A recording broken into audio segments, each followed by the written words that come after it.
Não existe sucesso no mercado se não tiver maiores erros, talvez entrar por... Vão fazer você tomar decisões erradas.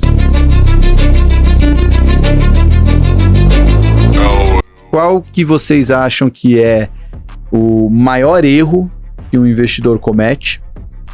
E qual que é, talvez, a maior virtude de um investidor de sucesso? Então, um maior erro e uma grande virtude que o investidor tem que ter.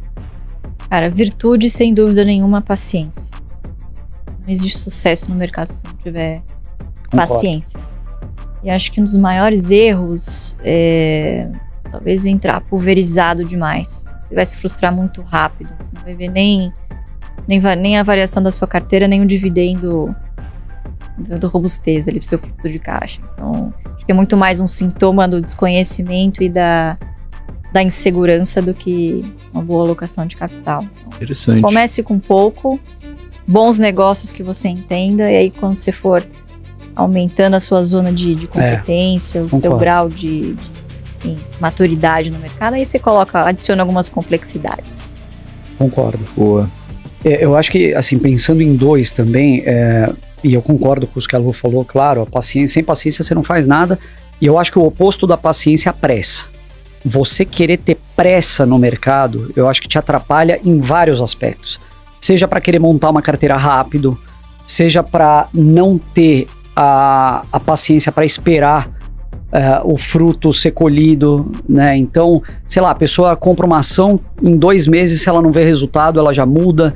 Então, a pressa eu acho que só atrapalha, não só no mercado, mas em qualquer atividade que você tem como objetivo algo de qualidade, fazer algo de qualidade.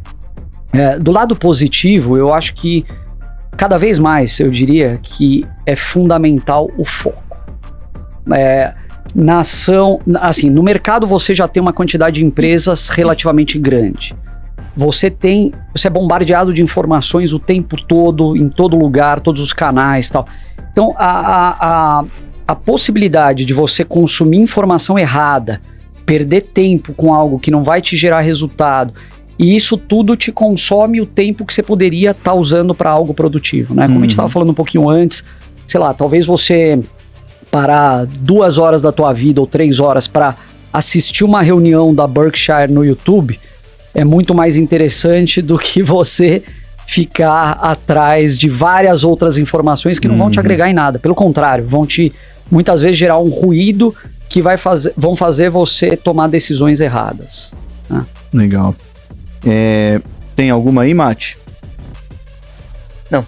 Então vou trazer a pergunta polêmica ali para fechar. Vocês falaram que a AGF nasceu para explicar de uma maneira melhor a filosofia Barsi, porque falavam muita besteira sobre a filosofia Barsi. Pararam de falar besteira sobre a filosofia Barsi? Tem alguma coisa que vocês ouvem e falam, meu Deus, a gente não tá nem na metade do caminho do que a gente fez? Não existe limite, né, pro ser humano.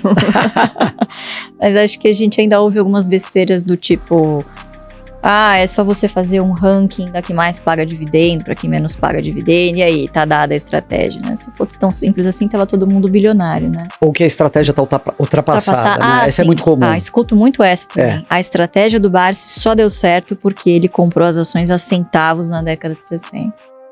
Assim, ok, custavam centavos, mas coloque a inflação deste período, quão mais difícil era você operar num mercado que não tinha informação, você não tinha CVM, você não tinha lei das SAs, você não tinha governança Era nenhuma, literalmente uma selva, terra, né? de ninguém, terra de ninguém, absurda, você não tinha quem se inspirar.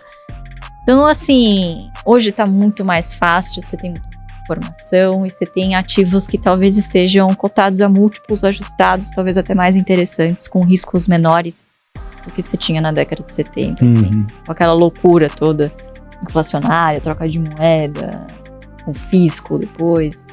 Hoje tá muito mais fácil, né? Isso me lembrou quando eu tive um café com o Jakurski, ele falou que... O André Jakurski, né, da JGP. Sim. Ele falou como era fácil operar nos anos 80, porque ninguém nem sabia direito o que estava acontecendo lá fora, que lá fora influenciava aqui. Então, às vezes, só de você receber aquela informação antes já te facilitava muito, né?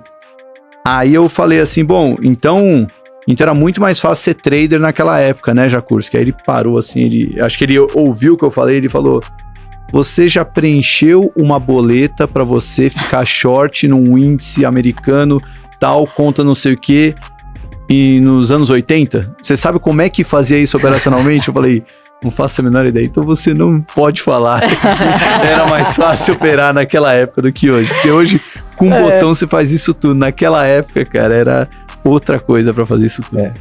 Enfim, é isso mesmo.